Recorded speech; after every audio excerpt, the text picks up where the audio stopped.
sunu député yi.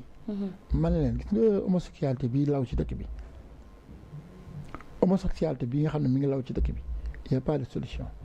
benn solution rek la benn. muy ban criminaliser ko amul solution. gis naa nag ñi ngi waxtaan. ànd sàmm jikko yi ak député yi commencé nañ waxtaan.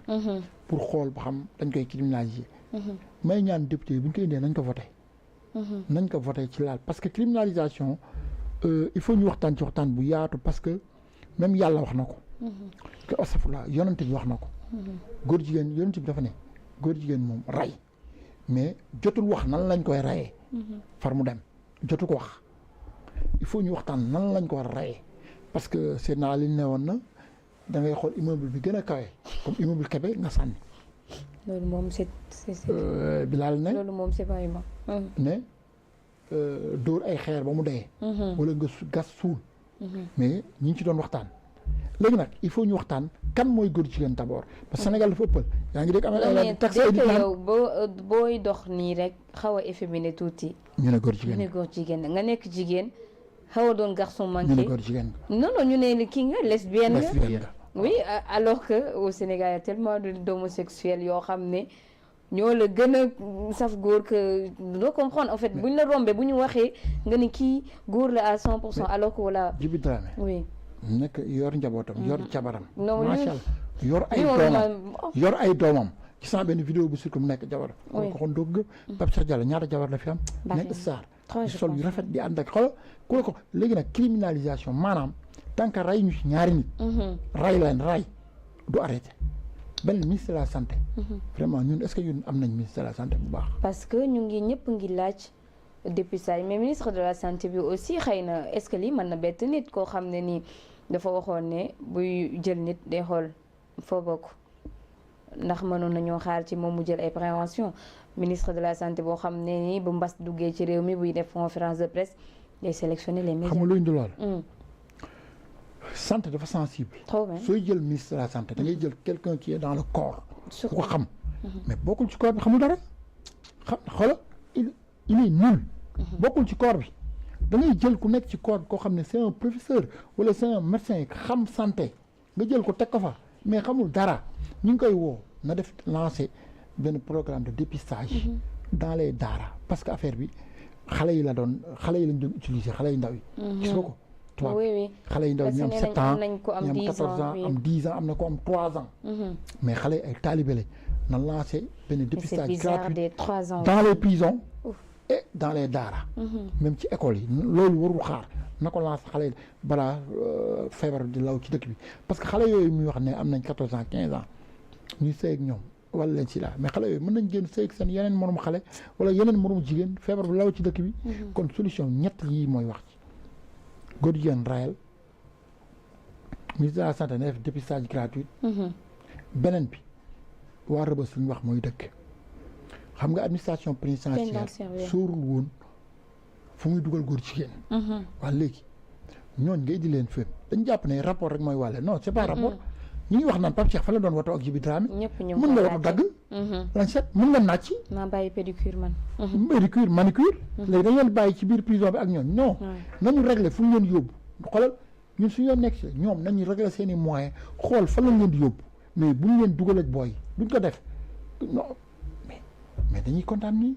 prison bu fa feebar duggee jeex na à vie prison moom nga xam ne ay 400 personnes ñooy nekk chambre 200 fa benn feebar duggee moom jeex na c'est fini nañu ne ministre de la santé ak ministre de la justice ak pénitentiaire jël seen responsabilité ci dossier bi. en plus ce qui est bizarre mooy un homosexuel nga yóbbu ko Rebeuss y a beaucoup d'hommes moi j'ai entendu Cheikh Omar Diagne nee na am na ñoo xam ne foofu lañ nekkee des homosexuels. ci biir Rebeuss. fa la nekkoon nga xam ne ci oui après tu amènes là-bas un homosexuel.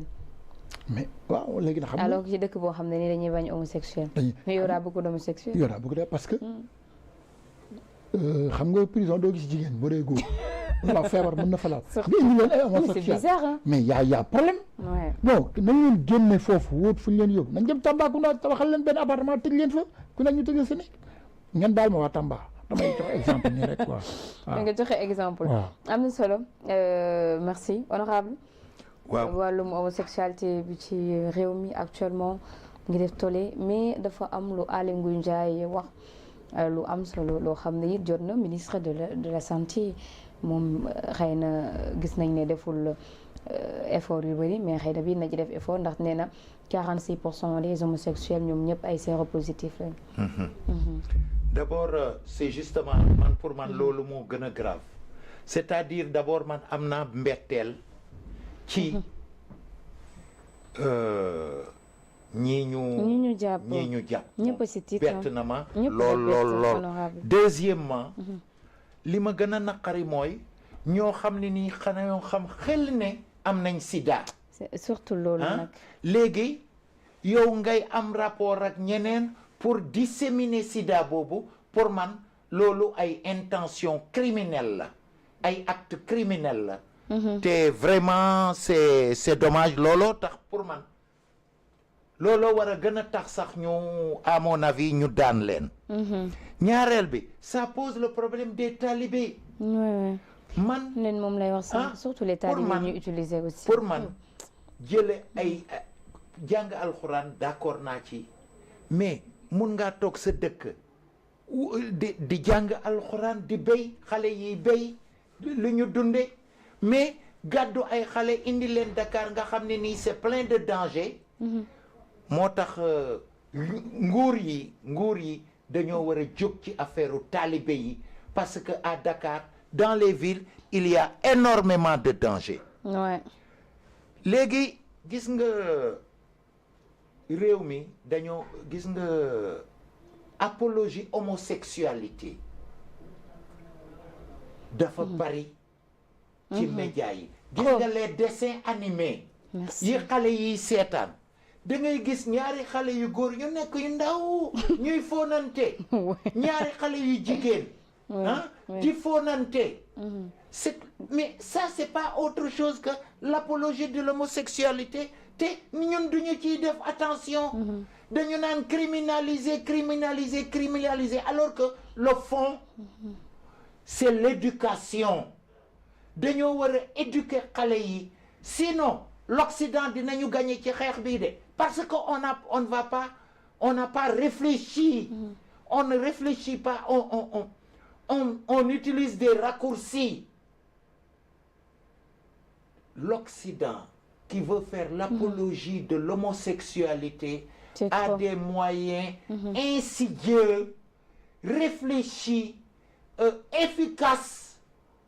Mais nous, on est là, criminaliser l'homosexualité. On ne réfléchit même pas, voir quelle stratégie, quelle tactique, comment faire pour que l'homosexualité ne se répande pas dans nos pays.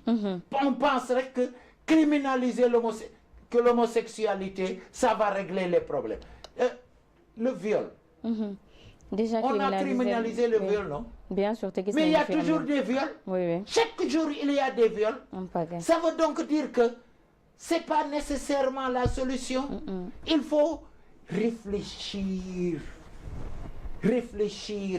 lutter contre cette nouvelle civilisation que l'Occident veut nous imposer par des moyens pernicieux, par des moyens insidieux, mais efficaces.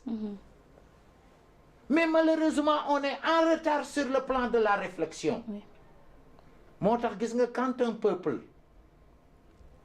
n'est pas éduqué, n'est pas instruit, on a ces problèmes parce qu'ils ne réfléchissent même pas aux moyens, aux voies et moyens pour contrer l'Occident, pour contrer les dangers. Léegi, il y a aussi le problème des prisons, effectivement. Oui, bien sûr. Ce qui se passe à Rebeuss, ñu jóge Rebeuss yëpp, c'est la première chose qu'ils dénoncent, la surpopulation. Mais si on veut récupérer les gens, il nous faut les traiter humainement. Il faut construire des prisons et mettre les prisonniers dans de bonnes conditions. Ku ci nekk, man quand je vois les films américains là, je vois que ku ci nekk da nga am sa cellule. Ensuite, il y a beaucoup de prisons. Les prisonniers sont traités humainement. Mais prendre les prisonniers comme du bétail, mais ça, tu détruis les hommes, mais tu ne les récupères pas. en gros pour dire que suñu société yi liñ ci war a régler. suñu société bi moo feebar ah. mais exactement. Oui. C'est nos sociétés qui sont malades. moo très tax malade même. très malade looloo tax daal yal nañu yàlla mbay ay njiit yu mot njiit. Amiin. yu baax yu mot njiit mais catégorie gii may gis nii fii oh c'est triste. dégg nga catégorie gi may c'est gis. triste. Merci beaucoup à vous honorable en tout cas waxtaan bi am na solo bu ñu paree ci dossier homosexuel yi xanaa dinañ dem ci.